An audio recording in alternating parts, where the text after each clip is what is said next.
Hey, I'm Jeep Momma, and this is my personal story about my 2015 Jeep Wrangler Rubicon and that annoying check engine light that I lived with for 4 years. Halloween of 2014, I bought my 2015 Rubicon with 19 miles on it. Since then, I have wheeled it all over the country and put many highway miles on it as I've traveled the U.S. It all started shortly after my Rubicon Trail adventure in July of 2020. I was in Texas heading to visit my niece on the Gulf Coast. It was scorching hot and humid. During a pit stop while enjoying my tacos inside my Jeep and my AC on full blast, my check engine light came on. The code? P0306. Misfire in cylinder 6. I tried everything. I replaced the spark plugs, I swapped and replaced the ignition coils. Nothing worked. Given my financial situation and personal challenges, I decided to live with that pesky little light on the dashboard. For the next few years, I drove over 45,000 miles with that check engine light. It wasn't ideal, but it was the best I could do. When I moved to Wyoming, I had T&T Customs give it another look. They thoroughly tested that engine. They swapped the spark plugs, they checked the fuel injector, they swapped the coil injectors. Still PO 306. Then they ran a compression test. They found 50 psi in cylinder 6. The rest of the cylinders were between 150 and 160. So I was put on a waiting list for a Jasper remanufactured engine. I was number 5 on that list here in Cheyenne. However, when my turn came up, I still wasn't financially ready. Luckily, a few months ago, I found an engine at a reasonable cost. So began my engine swap. What were those bolts that you just... Motor mount bolts. Motor mounts? Those are what my skid was hooked into, right? Yes. Daniel, a master certified technician, worked on my engine swap. He was so helpful in helping me understand the whole process. He also liked to make little jokes along the way. The only thing saving Tyler's life right now is that chain. Oh, shush. It was a great experience to be able to watch and participate in the whole process. I learned so much about my engine and all those parts under the hood. Okay, so that jack is there to hold up the transmission? Yes. Because... once the engine's out, there's nothing to hold it. Alright, you jack up and keep the front, whatever, jack it up so it's hit touching now. And then we'll be ready to fry off. Alright.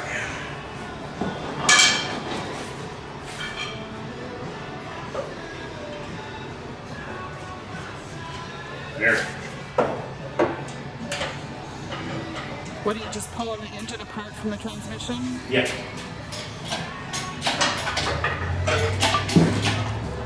Like that.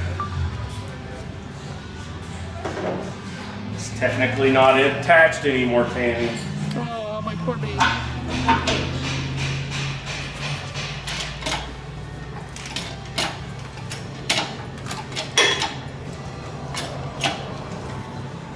See anything attached back there?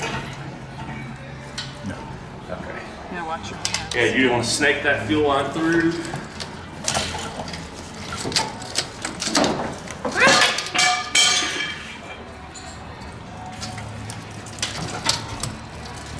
Now you're good. God, your engine's peeing on the floor. Jeez, Tammy, do some maintenance.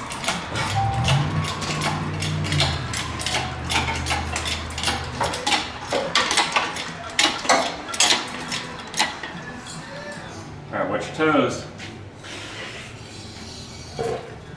Alright, Tammy, the rest of the work's on the engine stand. What's this thing right here? Power steering pump.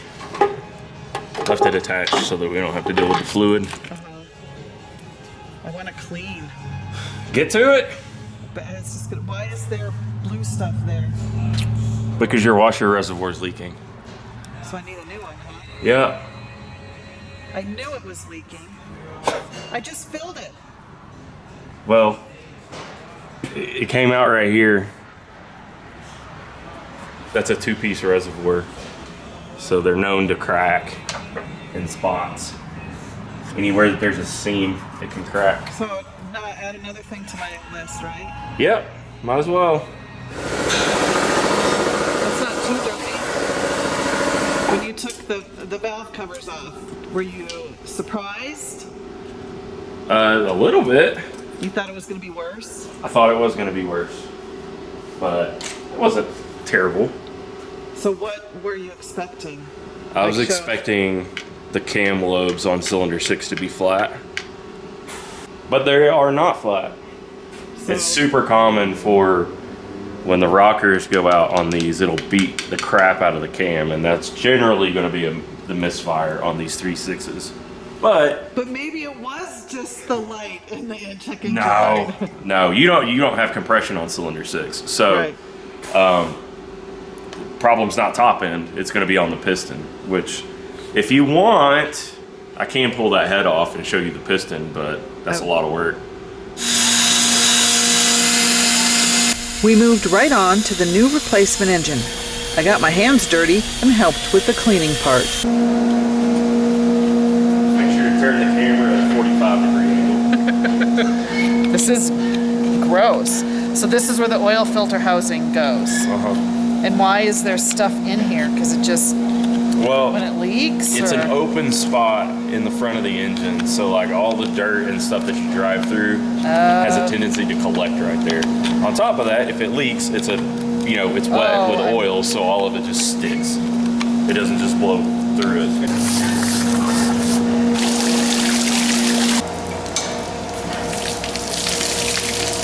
So you always hear about the heads. The heads are bad. So where are the heads and how do you know if they're bad or good? These are the heads. There's multiple things that can happen. They can crack, they can warp, but these are fine. And how do you know they're fine?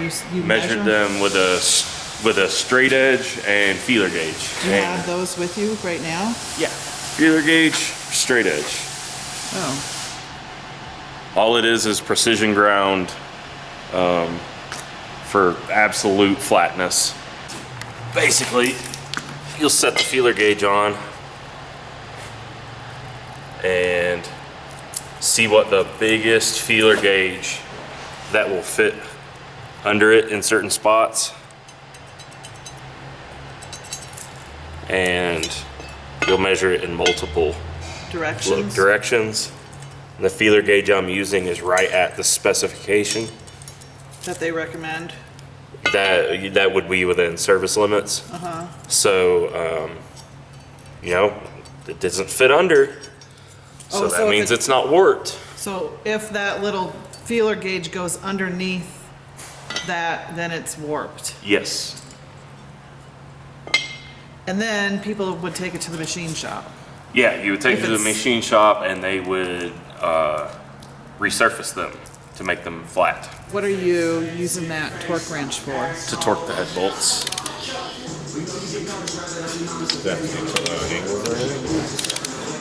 It's 20, 33, 125, and then you back them off and do it again and then to 130. So yeah, if yours does angles. Why is he tightening and then angles and back? These specific head bolts are torqued to yield, so you have to pre-stretch the bolt and then back it off and retighten it down again so the bolt doesn't stretch and then cause a head gasket leak. So you're pre-stretching the bolt so it doesn't do it once you torque it down the last time and go. Biggest reason is because Chrysler says to. All of them. Things like this you don't mess around with. There's a procedure, you follow it to a T. Whatever the engineers Whatever the engineers say, you just follow it to a T and don't argue. Even if you think you might know better, you just follow what they say. Most of the new replacement engine rebuild happened during work hours. So, fast forward through new timing chains, new Dorman oil filter housing, new washer fluid reservoir, new gaskets, new water pump, new belts, new starter, and new spark plugs.